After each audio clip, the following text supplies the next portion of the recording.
আমরা আবার আপনাদের কাছে বলছি, মাননীয় মুখ্যমন্ত্রী মমতা বন্দ্যোপাধ্যায়ের নেতৃত্বে 15 বছরের যে উন্নয়ন, বাংলার মানুষ মমতা বন্দ্যোপাধ্যায়ের সঙ্গে তৃণমূল কংগ্রেসের সঙ্গে বিগত দিনে ছিল, আজও আছে, আগামী দিনেও থাকবে।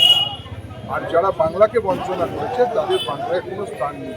তাই তারা এসআইআরের মাধ্যমে মানুষের ভোটাধিকার কেড়ে নিয়ে পেছনের দরজা দিয়ে জেতার চক্রান্ত করেছে। কিন্তু মাননীয় মুখ্যমন্ত্রী নিজে সুপ্রিম কোর্টে পৌঁছে তিনি মানুষের ভোটাধিকার যাতে পায় তার ব্যবস্থা করেছেন।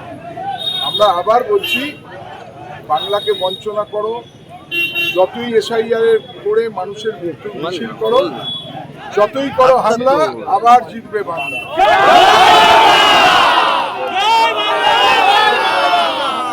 আবার জিতবে বাংলা। হাওড়া জেলায় মমতা বন্দ্যোপাধ্যায়ের নেতৃত্বে আমাদের সেনাপতি অভিষেক বন্দ্যোপাধ্যায়ের সুযোগ্য সেনাপতিত্বে 16টা সিট, 16টা সিটই আমরা জয়লাভ করব। আর এই বাংলায় 250-এরও বেশি সিট নিয়ে মমতা বন্দ্যোপাধ্যায় চতুর্থবারের জন্য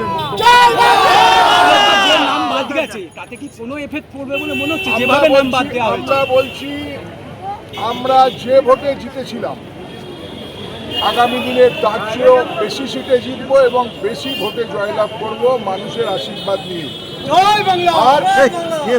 আর আমরা চাই একটাও প্রকৃত ভোটারের নাম যাতে বাদ না যায়। ভোটার তার ভোটাধিকার দেবে, আর ভোটার দেখছে যারা পেছনের দরজা দিয়ে জেতার জন্যে তারা এসআইআর করে মানুষের নাম কাটছে, তাদের উপযুক্ত জবাব মানুষ দেবে। আমরা দেখবেন, আমরা দেয়াল লিখেছি, কিছু কিছু জায়গায় সব ভূষো কালি তুলে রেখা হয়েছে। 4ঠা মেয়ের পর ওদের মুখে কালো কালি লাগানো হয়।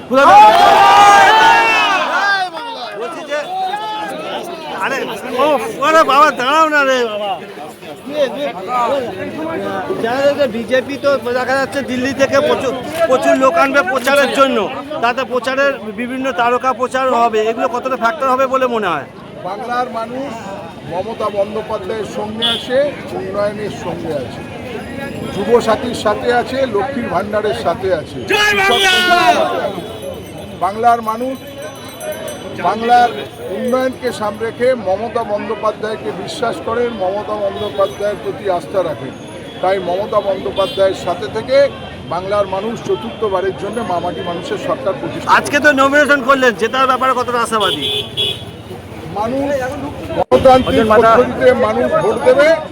মানুষ বলছে বাংলায় মমতা বন্দ্যোপাধ্যায় চতুর্থবারের জন্যে, আর আমরা হাওড়া জেলায় 16টা সিটে 16টাই তৃণমূল কংগ্রেসের প্রার্থী।